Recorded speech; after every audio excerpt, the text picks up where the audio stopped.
let me introduce our speaker. So next hour, Victor Rentea will be with us. He is Java champion, he is trainer and consultant, and Victor Rentea Consulting SRL. Victor is Java champion and he has 2 decades of experience. He is the founder of European Software Crafters Community. It's world's largest developer group around architecture, refactoring, and testing. For the last 9 years, Victor helped over 100 companies in Europe to turn developers from just good to great via consultancy, coaching, and training workshops. If you are interested more, you can Google Victor and see more of his conference talks and also training catalog either on YouTube or his personal website. So let's welcome Victor here. I hope I presented correctly and Well, stick. that was one of the best intro presentations that I ever got. It's so much.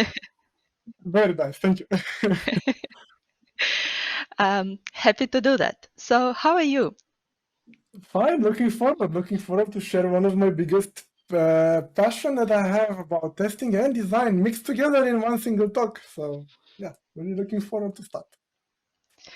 Great. So before you start, just short question. So the central theme of this conference revolves around AI and is it a friend? Is it a foe? So I'm curious to hear your perspective. Did you make friends with AI already? Like, do you I still I could discover confess, what it can bring? it's clear for me. I spend in average 30 minutes per day with ChatGPT on my screen, arguing and discussing, and it's an amazing tool to get a overview of topics that you are not extremely familiar, and it summarizes very well large topics in short sentences. And I also use it to discuss with my daughter, 10 years old, about topics that she is not familiar with. So it's an amazing tool. I'm teaching her how to use ChatGPT right now, and with all the warning signs and everything. But it's a tool that you can't really run from unless you want to be behind the crowd. So it's here to So, stay, and it will revolutionize education. And I am in education environment. so you outsource your like family duties to ChatGPT even. I mean, I am aware, we are aware of these perils and little risks, but the ability to condense a large amount of information into uh, and the ability to drill in the topics that are interesting for you in that moment is it's really it's going to change. It's the solution we were needing to handle the huge amount and growing amount of information everywhere. We had to have some way to filter that this could be that way. All right. Thank you for your answer. And I think we are ready to move to your presentation. I'm super excited and good luck to you with that. Thank you. All right. So, your test are trying to tell you something. 10 things, and my goal today is to bring to your attention an idea that you could have been missing that the test was trying to tell you desperately for a while. Following such wonderful introduction that I was given, I don't know if I should say anything else.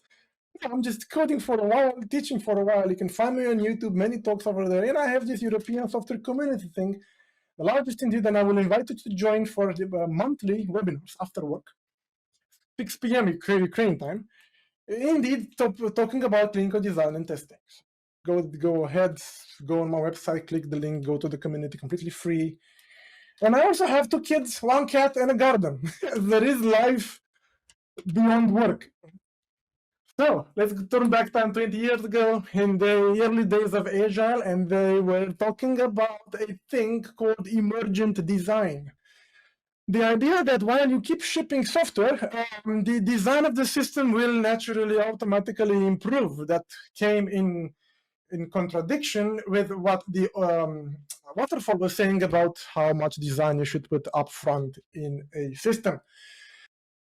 That was aimed to fight the over-engineering trend that was happening back then. But the reality years after is that that emergent perfect design never emerged, and we kept patching over our design, trying to just ship feature, never thinking how and when should we stop to improve the design, the architecture. So probably one of the key missing piece here is the focus on the unit test that the guys back then had when they came with this idea that we should evolve the design.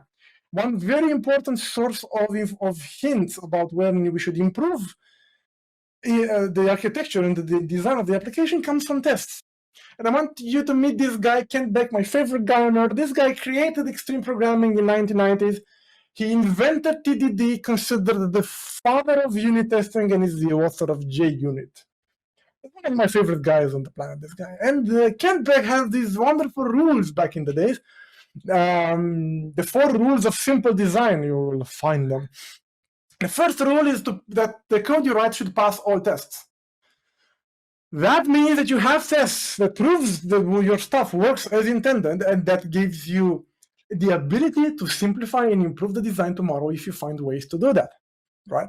And that gives you massive feedback about your design. That gives you a lot of hints that you should be listening to. Second rule is that your names should be aligned to the domain, should be expressive code. Don't do any duplication of logic, and keep things as simple as possible at all times. So these rules of simple design are very dear to me. Now, the most important part is that the design hints, if you survive to write those tests, you already have a proof that your code is pretty well designed. Otherwise, writing those tests is going to become such a pain that you either stop writing tests, or you're just going to suffer in silence writing ugly tests instead of listening to what they're trying to say, to tell you. Now, in many companies 10, 20 years ago, there was this strategy of testing, which was the ice cream cone strategy, which technically meant that they hired hundreds of manual testers, dozens of manual testers.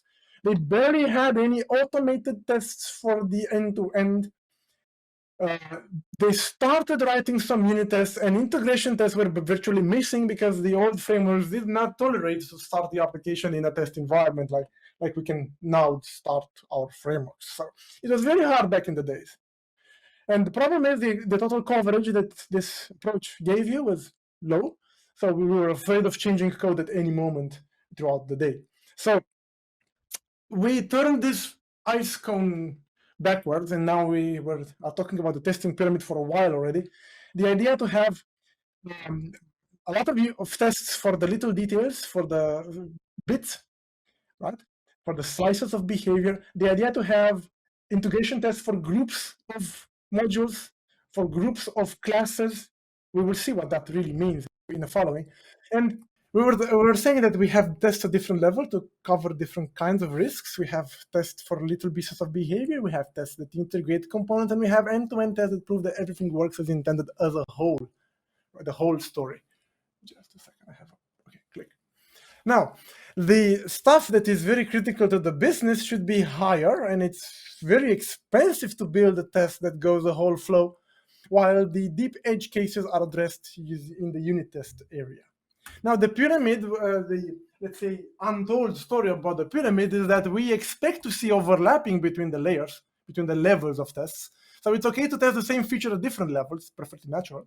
And another hint is that the surface of these shapes should be kind of proportional to the quantity of tests in that area. So few unit tests for the critical flows because they're expensive, a few integration tests, and a lot of unit tests. That has been the default for many years already in many teams and companies. Now, when writing unit tests, we will meet our friends, the mocks. Now, with mocks, we get to live every day, and we develop a love and hate relationship. There are reasons why we love mocks. There are reasons why we hate mocks. Let's see. So, a lot of feedback that we get about the design of our code comes from using mocks in our tests. You'll see. Now, let's start with the good parts. with the advantages. So mocks, we use them for ages to make our test isolated from the outside world. We can put a mock on a repository to avoid going to the database, for example, right? Although we did find other ways that we can get closer with our tests to the production, such as starting a Postgres in a test container, for example, right? So we found other ways to gain isolation of our unit tests. Now, the one argument that tests using mocks are, let's say, kings, are ruling is the speed. You can't really match a test using mocks. If you instead start the in-memory databases or set up a WireMock server or start up a Docker, that will take much more time than just running some code, hitting some mocks in memory, right? Or starting Spring. Well, again, the container takes a lot of time. So this is the part in which indeed tests using mocks are unmatched today. Although we do make serious efforts to improve and to high-tune the performance of our tests that are not using mocks. Now, another reason why many people turn to mocks is because they want to test less logic at once. They don't want to cover the whole checkout flow with 20,000 lines of code inside. They want to target just the payment step, or just the payment, or just that little part of behavior that they are interested in order to survive, basically. Because if you have a method that has a for, an if, and then a for, and another if, you will need a lot of tests to explore all that. You need a test that goes through that if, you need a test that has this thing on false, then another test that has this thing on false. You will need to write 7 tests for this function. I don't know, 5, 7 tests. So the more complexity inside, the more branches basically inside the code, the more tests you have to write. So at some point it becomes unmanageable, because if you have a function that has 5 execution paths inside, imagine a switch with 5 cases, if you want, the simplest. Calling another function that has 6 execution paths inside, if you want to test them together in the same test, you're going to have to write 30 tests to explore every possible combination. I know this, in reality, the number is not that high, but the worst that can ever happen is to multiply the number of tests. And that gets out of hand very fast. You would need to write too many tests, and the problem is not only that you have to write too many tests, the problem is that if those 5 branches are 5 ifs coming one after the other, then what you'll have to do is to pass the 5 inputs that these ifs need. One input for this guy, one input for that guy, one input for that guy, and there will be too many inputs in the test. So your test data will become heavy. You're gonna fire a checkout with 100 fields filled in to get through all that logic. And that at some point makes it unmaintainable. So yes, mocks are inevitable. You can't just write serious, a non-trivial application without using mocks at all. But there are some guys out there that thought that relying on mocks to test less complexity might be cheating. I'm not going to debate that right now, but I'm just going to point next to the reasons why some people hate mocks. And one reason why some teams, after using mocks for years, start hating them is that they slip bugs in production. I'm going to show you some examples today. They can slip bugs in production if you use mocks. For example, look. Unit test worked, integration test was a total failure. So deploy to production, and then unit test. That's not what you want to. Let me just get out of here. Despite the pieces work together correctly, when you put them together, they blow up, right? They don't. A test using mocks doesn't give you the same amount of confidence as a test exercising the real thing. Fragile tests. Teams that complain that any refactoring they do, they end up breaking hundreds of tests, dozens at least. Or again, teams that complain that their tests are no longer readable because they used a lot of mocks, they abused mocks. And here's one example. Mock. If you ever want to understand what happens in this class, and look, here's the test method. the heck is that? When? It's extremely complex to follow what goes on in here. And the fun fact, this particular example, the reality is that in the production code, there were only 4 lines that you were checking. Something like that. Anonymized to protect the innocence. But the point is, 20 lines of pain in your tests, and production has only 4 lines of logic. What the heck is going on? Something is wrong. And you will be wondering, what the heck am I testing in there? Right? After reading that test for 10 minutes, you're going to wonder, what am I testing in the end? Right? And I've seen cases in my clients' code bases that the tests weren't really testing absolutely anything. The tests were testing a mock. We're not testing any kind of behavior. I know some people that were going to tell you to burn that test because the cost it has for the amount of risk it covers is very low. Doesn't worth writing such tests. I can't tell you that, however. What I can tell you, though, is that you should challenge the architecture and the design. For example, if you have a function G just calling the repository save and using a mapper and another find, so another repository, that production code, to test it, you will need 3 mocks. 1, 2, 3. That will be, 7 lines of code test for just 1 line of production code. That's not reasonable. So what you should think of doing is to challenge the existence of this method. Why do I have this method in the first place? It doesn't really do anything smart, does it? So one idea would be to inline the method, destroy a layer in your architecture. The refactoring is called remove middleman. That method doesn't really do anything. Can't I just copy the body from inside into the collar? How bad would that be? And then you judge from there. So challenge a bit the, let's see, you could have this method without, that method might not need to exist, to put it like that. Let me just get there. Okay. So challenge your architecture using what tests are telling you. That's what the first example that I'm throwing out here. You might be able to simplify a bit what the production looks like. Now, you might say, I'm not able to destroy the method, Victor, because it's in a layer that it's mandated by the architect and I can't really do that. Okay, but then the question is, why did you unit tested G in isolation? Should you test such simple logic in isolation? Or should you rather go for more integration tests instead?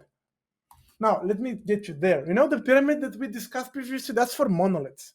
That comes from the ages of monoliths. And although it's still very valuable, things are starting to change when you talk about microservices.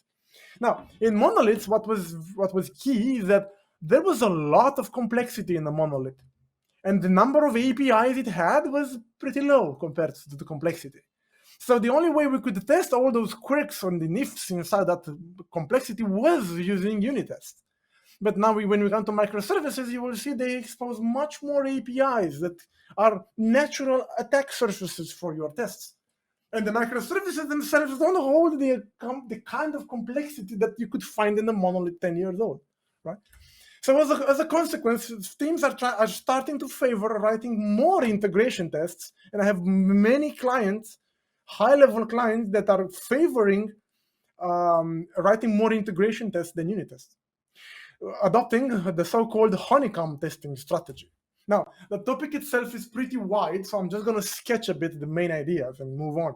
The idea is that, okay, at the top of the hexagon, you have the same kind of end-to-end tests that might start, let's say, 12 microservices in the entire department in a staging environment, and then fire the checkout to all these 12 services, right? Like in Docker or staging, the whole end-to-end flow from the clicks, from the AP gateway, everything, or even from the robots, from clicks in the user interface. At the next level, you have the same integration, but the scope of an integration test in the microservice ecosystem would be to test one microservice entirely, from the API down to the database. And you will put a lot of tests on the API, and you will make sure that you control any external dependencies so your tests are repeatable. So you're going to wire mock or mock server the connection to the APIs, and you're going to start the necessary private resources in a Docker. So if it uses a database or an Elasticsearch, you're going to start them up to test the real story. there is a hidden gem here. I hear more and more of my clients complaining that they have the majority of their bugs in configuration. And it sounds very, very wild to me to find that 80% of one developer's bugs were in YAML. I was like, what? What do you mean? Yeah, Victor, misconfiguration of the frameworks that we're using. That's a growing source of bugs. As we move to more advanced frameworks and as we reuse more and more frameworks and libraries, this is a constant source of pain, growing source of pain. So write more of these. But of course, anytime you run into some heavy complexity out there, extract it somehow and unit test that in isolation. So any kind of complexity you want to cover, and if you hit like the promotion algorithm, the special offer discounting algorithm, that needs to be decoupled and tested in isolation with just test targeting that complexity alone. So my point is that if you don't have a terrible kind of complexity, you should not employ mocks to test your flow. It is said that somewhere about 60 to 80% of endpoints of a microservice are pretty straightforward. I won't say CRUD, but straightforward. Test those end to end, like booting your microservice and going the whole path. Right? That's one of the hints about the testing strategy that your tests are giving you. Why do you unit test this method again? And please don't ever mock a mapper. Long story. So if you have decent complexity, try to test it end to end for that microservice with an integration test. Now, complex behavior gets extracted and tested separately in the next layer of implementation details. And there's where your unit tests are going to give you most of your feedback, and that's okay. More complexity to test, more feedback about the design. Let me rephrase it. If you don't have a lot of complexity to implement, no one gives a heck how you do it, right? The main challenge is to lay out the heavy complexity in a maintainable, nice design, easy to understand by everyone. And that's where, exactly on these complex parts, unit tests are going to give you a ton of feedback, right?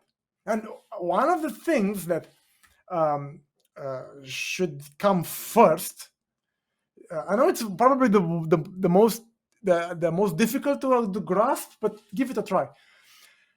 It was 2004, 20 years ago. Some people out there at ThoughtWorks, they were inventing mocks. They were discovering mocks, saying, hey, we can create proxies for classes to mock them when we need.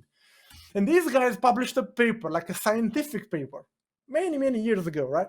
These were among the first guys on planet who played with mocks and who saw the stupid things you can do with mocks if used carelessly. And they published a paper whose name is very mysterious itself. Mock roles, not object. What does that want to say?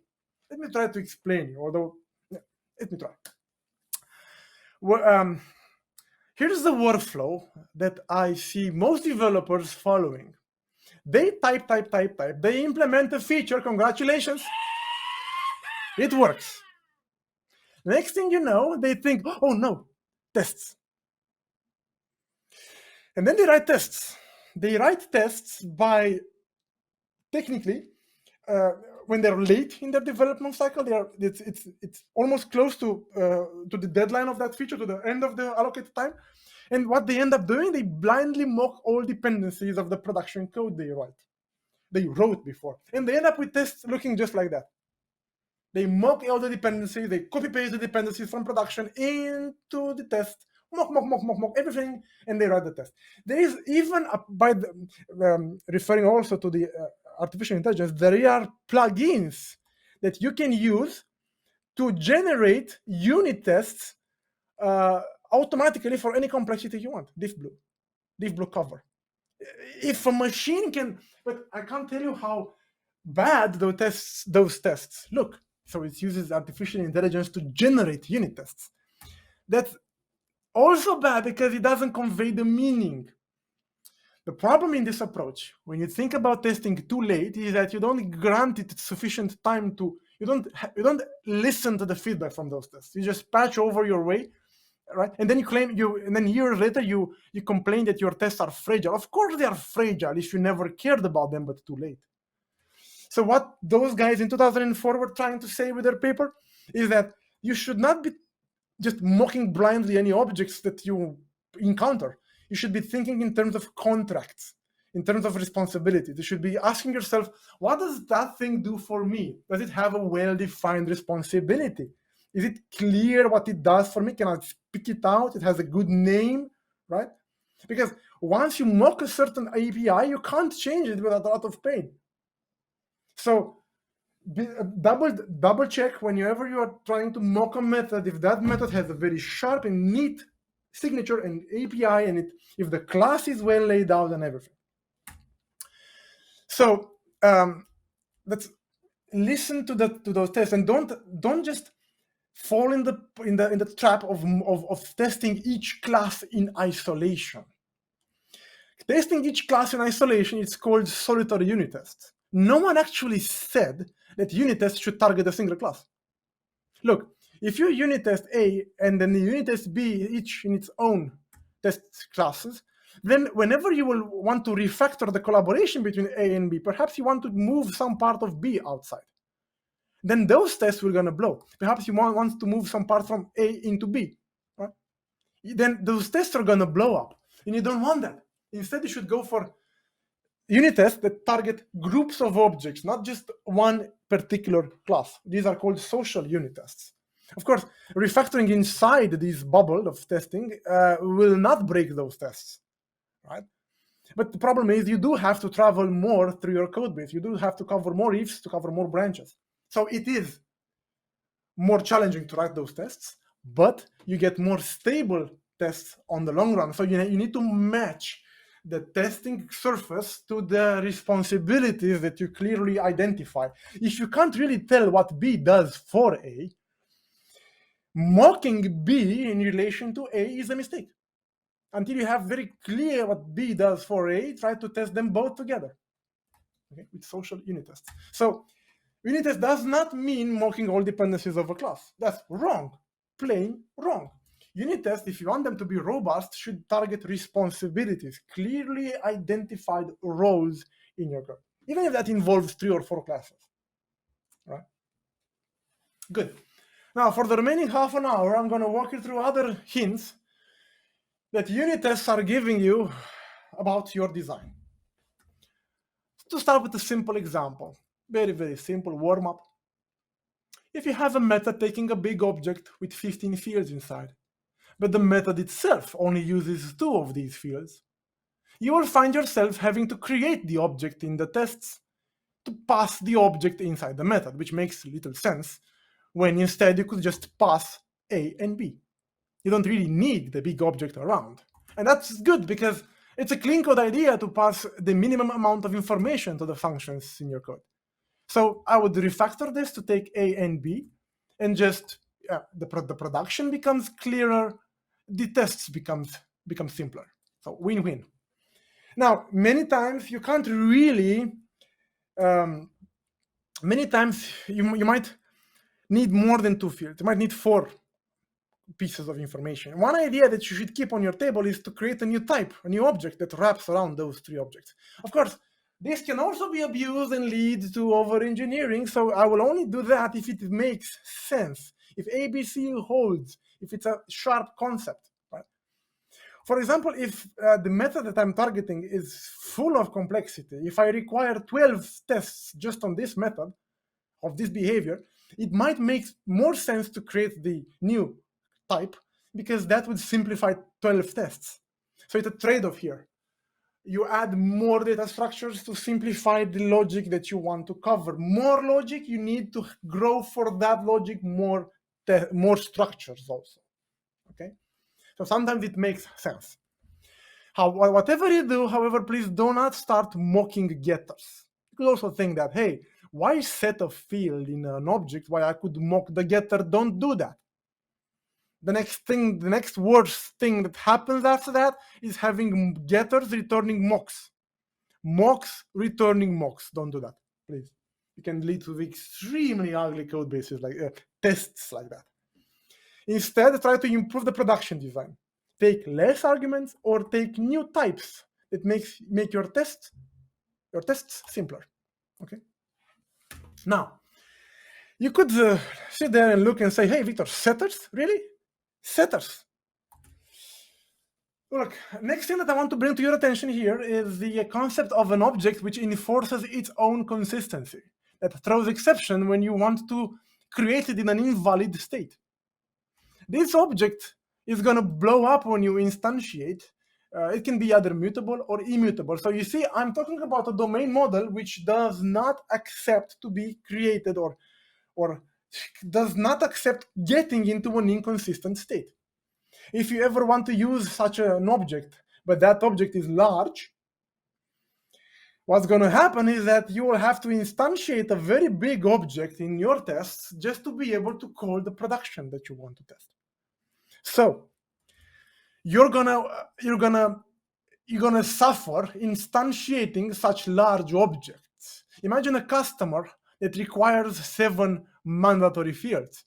You will have to do new customer with 7 mandatory fields in your tests just to get a customer to pass to someone, right? That's one reason when testing, when creating test data becomes cumbersome. And another reason is when you want to cover a lot of complexity, like an integration test, with some tests that go a long path through that, like checkout flow. Right? When you want to cover very, very deep complexity. In such cases, you can't just instantiate the whole object. What we end up doing is using the so-called object mother pattern, which is basically a class that returns objects pre-configured. For example, you call customer, and it gives you a customer with all the fields put in place. Now, a nice twist that Martin Fowler gives to this is the idea to have these helper methods named not just customer, but with remarkable names for our domain. For example, you can imagine this guy Musk. I'm not sure if you know this guy. This guy Musk, he's just a persona representing a customer with an infinite budget, right?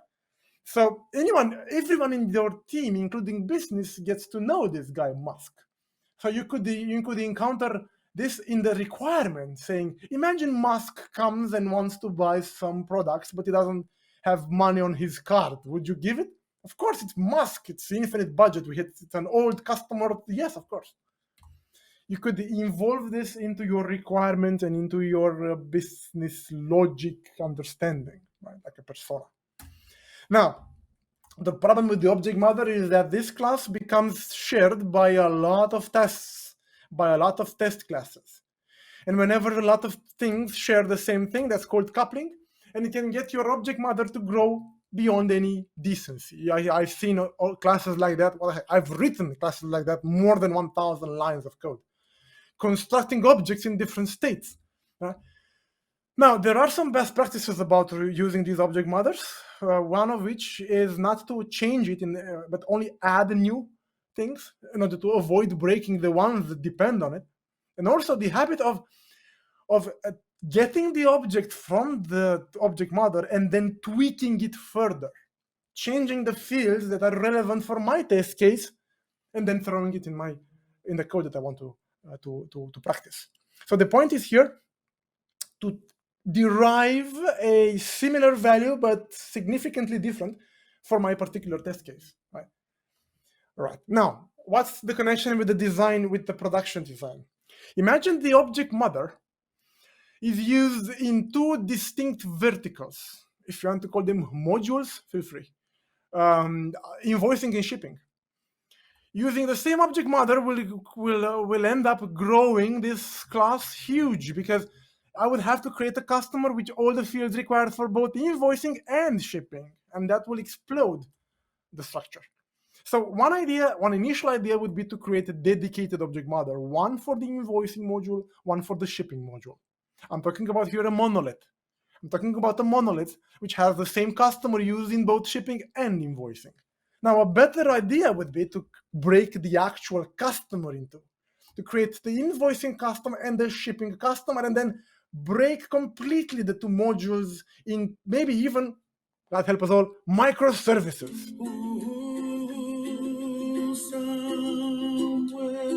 We hope. Right, but the point is to break the data structures. Break the data structures to smaller pieces, right? I don't want to be manipulating a customer that has so many fields, both for invoicing and shipping, right? I don't want to manipulate it in my production. I don't want to see it in my tests. So cut the structure in two.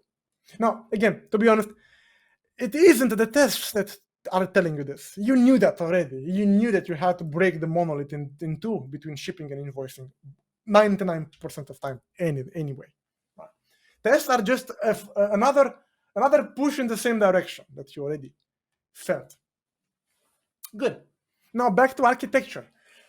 Imagine that in some complex business logic, but very complex, you end up using an external API like the IRS, like the fiscal authority of your country, like the something external to your company, extremely ugly, which gets you back a data transfer object that has very ugly fields, very weird API.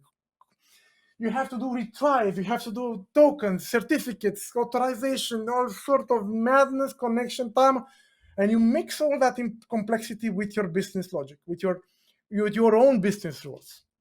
Or if you do that, writing the tests will require you to play with this DTO. You will have to instantiate and assert using data structures coming from the government. God forbid. Those will make your tests unmaintainable. Right? It's a mess. Right? Writing tests becomes a mess when you write those tests using DTOs from other systems. Or imagine now you're using a library which is extremely ugly, extremely invasive, something legacy, something terrible, something ugly. Using that library in your business logic will again expose you to weird parameters and stuff. And testing that logic afterwards is going to force you to understand what the library semantics are. It's going to force you to understand what this parameter really stands for. It's not really the purpose of testing your business logic, this one. Right? So the two problems I'm showing you here, APIs of others and invasive, ugly libraries are a coming contradiction with the idea of agnostic domain, or if you want, clean architecture or onion.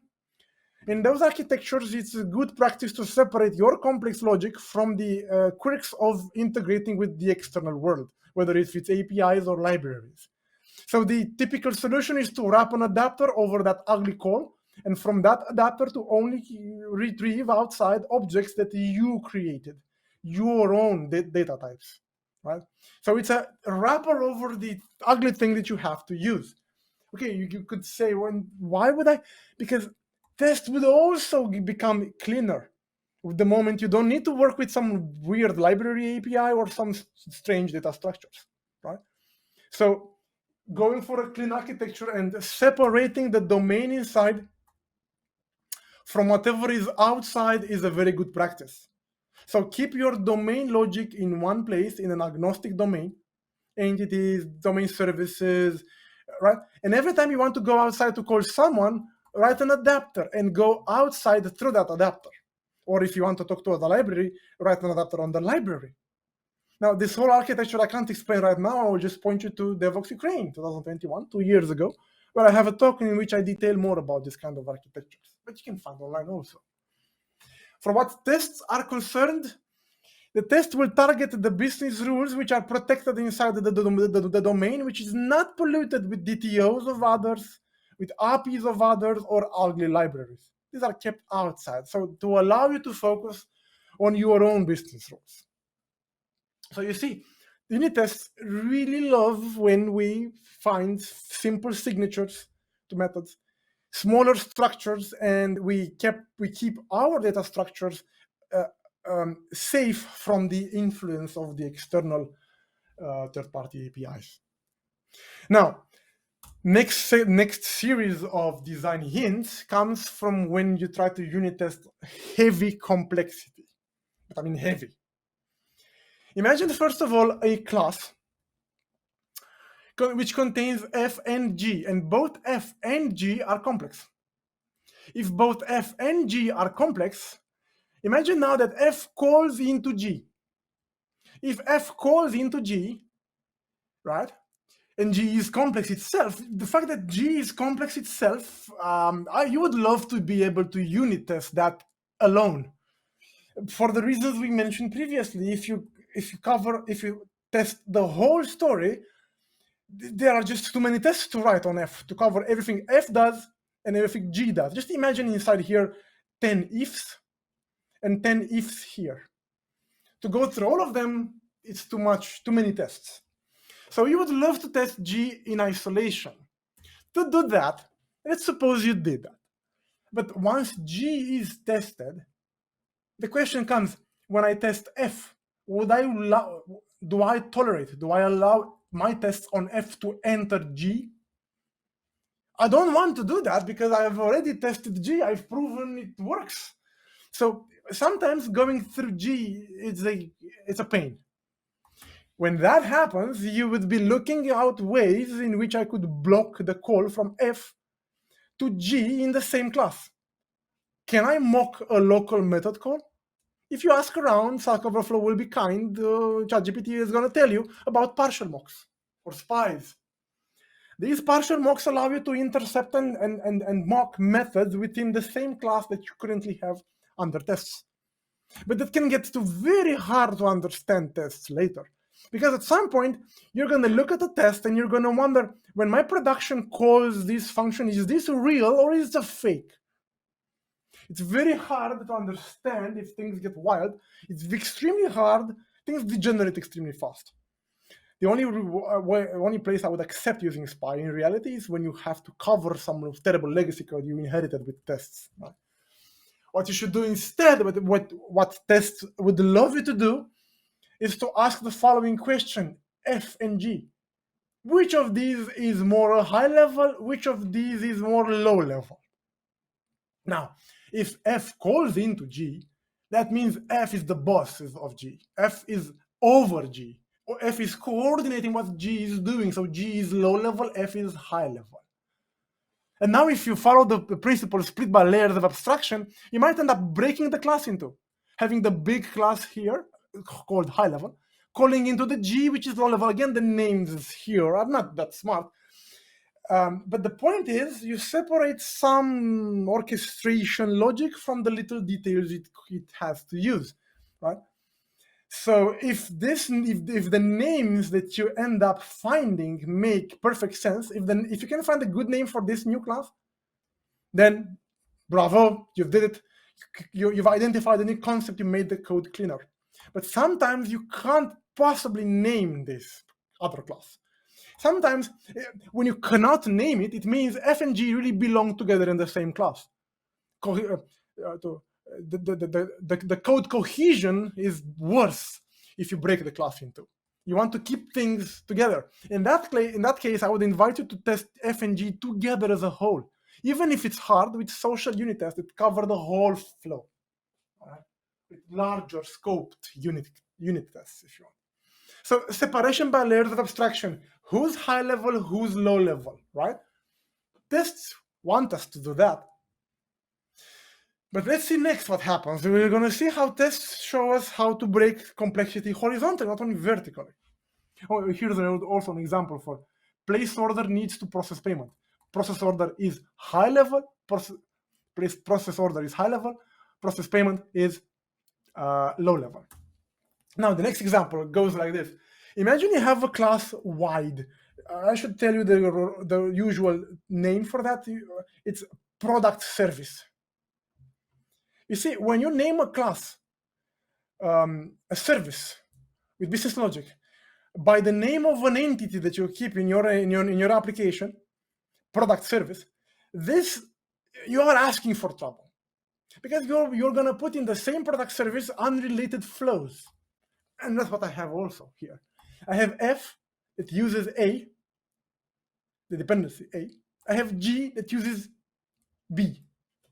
Now, I have two unrelated complex flows in the same class. What's going to happen if I try to test it? Well, to start off with the easiest solution, you can mock A and B, both of them, and then inject mocks. This is Mockito. And then you're going to write 5 tests for F, and then 7 tests targeting G.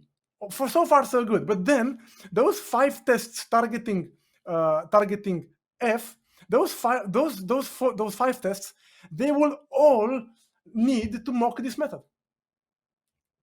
So in order to avoid repeating yourself, right, you're going to pull up the common part of these tests in here. But the same happens for G. G, can I have yellow, please? Yellow. G needs B to be mocked. So B also goes there. So you see, because I don't want to repeat myself, don't repeat yourself, I put stuff in the shared fixture, in the before, in the setup of my test. Now, if you play exactly this, what's going to happen in the future is that imagine a test over F fails. Imagine one of these tests fails. Then you're going to look at the before and figure out, hey, what exactly is happening here, and why do I see this guy here? I don't ever call B in my F, you see? Why do I mock it? You mock it because there are others in that class that need it, but not you. So this would lead to hard to track, hard to understand tests. And I've seen terrible examples with not 2, but 7. 7 when, then when, then when, then when, then when, then in the before. And 2 of these when-thens were used by some tests. Others were used by other tests and so on. It was a bucket of all the setup of the mocks for all the tests in that test class. That's wrong. It's called fixture creep, code smell. It's when you explode and you grow this fixture without any kind of decency. Now, what you can do is to break the test class in 2. You could call it F test, G test, because you are testing F and G. You can start this breakdown using with the test classes. Then in the F test, you're going to be safe to mock the A because that's what F is using, and so on. But then if you do this change, you're going to wonder, why don't I break the production code? There you go. It's easier to unit test services that are focused on doing one single behavior, right? Like, I don't know, place order, not order service. Cancel order, right? Like unrelated features should stay in separate classes. Tests tell you that. And the magic happens. Tests tell you that whenever one of these features grow complex. A complex feature should not be mixed with other features in the same file. However, on the other side, if you have 2 trivial features there and there that need 2 or 3 tests, you can just put the when inside each test. Not a problem. Right? So you see that the magic happens. The magic is that tests will give you more pain, more feedback, the more complexity you are facing. So this is how you can break down complexity horizontally on the same level of abstraction if you want. You have F and G, 2 pieces, 2 unrelated features. So you break complexity vertically and horizontally. Now, in all these games, it matters if you can name these classes wisely. If you cannot name them, it means you did not identify a clear role. And I'm back on that principle. Do not start mocking things around unless you clarify their responsibility. Okay? So tests want us to break stuff on layers of abstraction. Tests want us to separate unrelated features. And tests love if we clarify the roles of the pieces involved in the story. Right? Just a quick let's say, walk through some, let's say, easy. Should I mock a repository? Yes, because it has a clear responsibility and a stable feature and a stable API. Should I mock a message sender? Perhaps, because it has a clear responsibility, and involving the queue in your tests make your tests much more complicated. Should I mock an adapter that wraps over an external ugly call? Yes, because you want to allow your test to focus on your application logic, not on integration concerns. Should I mock a mapper? Don't. Because mappers are usually trivial. So instead, involve the mapper into a larger scoped social unit test or an integration test, Spring Boot test, or in-memory test for all the feature. Then should I mock services between themselves? It depends. If they have clear responsibility, yes. But if they play unclear role one another, then don't. Should I mock the data structures, getters and setters? Please don't. Should I mock a method not doing anything? Maybe don't. So what else? What else is there?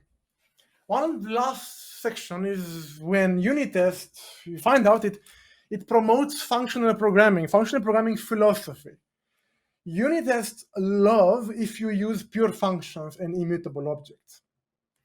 Now, let's quickly define what a pure function is. A pure function is a function that does not do any side effects. It doesn't do any changes. Okay? It doesn't do any insert, any post, any changes to a field, any files, message queues, nothing. Just computes. And the value it returns, it is derived only from the inputs. So again, no get, no select, nothing. If you look carefully about what a pure function really is, you're going to figure out that a pure function is not allowed to touch the network. Okay, and so what's the connection? Look, if you have some feature in which you have a lot of complexity, most of the features I've seen in backend system, they start by gathering more data from different sources, maybe some databases, maybe some API calls, and then do their logic, and then at the end save or send the results to someone or return. Now, if this is the structure of your use case, and if you have enough complexity in there, there is something. Look, if you try to unit test the logic as it is right now, because you are hitting the network outside 5 times, you're going to need 5 mocks. 5 mocks. And if you have enough complexity in here, imagine 12. Then you're going to write a lot of tests. And that's bad. That's bad because it's too much mocking. What you should do instead is to decouple that complexity into a pure function that takes all the data it needs retrieved by the previous lines, computes its kung fu, does its Gundam style there, and then returns the results based on which the remaining lines send out them to whoever is interested. Now, the pure function looking like that is extremely easy to test because it has no connection with the outside world. I don't need mocks. No mocks to test that. I'm just gonna call the pure function, and usually it will be a static function. And I'm gonna target that pure function with subcutaneous tests, basically testing that function directly. And that will be where those 12 tests are gonna happen. And then I'm gonna drive 1 or 2 more tests through the whole story, and I'm done.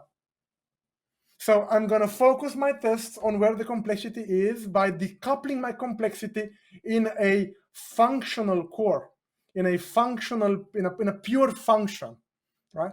And I'm gonna leave the remaining code around it to fetch from the outside and send outside the results and further data, right? Because why? For testing. Testing is much easier if you have pure functions to just pass parameters and assert results. It's much easy. No mocks, no other verify, captors, nothing. Last point on my list today, immutable objects. We have 4,000 unit tests. 4,000, 100% test coverage. Wow! Hell yeah! And then you use mutable objects. And your code looks like this. You say apply discounts, and you pass the order, which is mutable, as a parameter to the apply discounts. And then you compute the price after you apply the discounts. You have 100% test coverage, right? Now, one developer one day swaps the order of these 2 lines. If you compute the price before applying the discounts,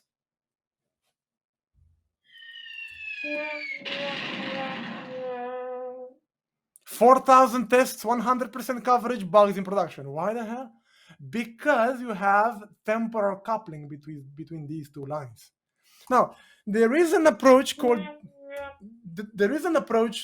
I call it paranoid testing, in which you can verify the in order. For some dark corners, it could be useful, but not on a daily basis, because there is a come on, I got the point. There is a thank you. There is a better approach to this problem, to favor immutable object. Now, if order were mutable, the only way to apply discounts to an immutable object is to return back another order, and that other order to pass the compute price. Swapping the two lines now, come on, have a focus on this. Swapping on the two lines now, we're going to blow up compilation. So you can't slip bugs in production anymore. Not like that, you see. So immutable object, using basically the language the compiler can cover for that kind of bugs. So summary, what do tests teach you? Tests tell you when you have stupid methods that should probably be inlined or somehow destroyed. When you find yourself wondering, what am I testing here? Surrounded by mocks, and you look at the production is one line or two lines, and why am I testing that alone? Can't I go for more social unit tests spanning more code, or maybe even integration tests, honeycomb strategy, to start up the application, the microservice, test containers and wire mocks around, and fire the whole story? Can't I do that? Why not? Tests love when you have signatures taking the least amount of information. Smaller structures. Domain logic, which is kept safe, protected from the outside world, not polluted with API calls and DTOs and heavy libraries. Complexity can be split by layers of abstraction. Who's the boss? Who's the worker? Or maybe who's the facade? Who's the domain service? Do you want application service here? Maybe that rings more bells, right? By layers of abstraction. Or you can split features separately. And you can get to very wild places if you insist, something called vertical slice architecture, an alternative to Onion, which organizes the features based on the code base, the entire code base based on features, on endpoints, not based on the domain. Very wild. And also the idea that before you mock anything, you need to be very clear and sharp about what are you really mocking. Does it have a sound responsibility? Otherwise, your tests are going to end up slowing you down, causing headaches when you want to refactor anything. Pure functions are good for your health and for simpler tests. And immutable objects cover for temporal coupling problems. So you should aim for testable design at all moments. Now, I'm not a religious guy. I won't say I won't say that you either TDD or you're stupid. I won't say that. No. If you are lucky enough to do TDD, congratulations. But that's not the point. The point is not to start testing too late. Because if you start too late, you won't have time to adjust. So try testing, not if this is your time frame, not here, but somewhere here in the first half, in the first 30% of your time frame. If you have tests there, you will have time to act on your feedback. Because in the end, right? In the end, tests will make you will make your life hell if the design is bad. So write more tests, not only for safety and coverage, but to improve your design, and aim always at any moment to write testable design. Folks, I'm afraid I ate all my time frame, but I'm not sure if we could take questions. Not sure. I don't want to step on other people's time slot, but I'm open for any question. You can hunt me down afterwards on my website. I have my email. You can contact me afterwards if you have any questions, doubts, remarks. We can chat on email afterwards, okay? Yeah. So actually, there's no questions as I checked the chat, but there's a huge appreciation to your energy and to your passion that you translate even from the, screen and being online. That is so much appreciated to see people really passionate about their job. So thank you so much. Thank you so much for your talk. And please, if you have questions, post it in chat. Victor will be able to check it in the chat, or he already said how you can hunt him down. Yeah, on email. Thank you, Victor.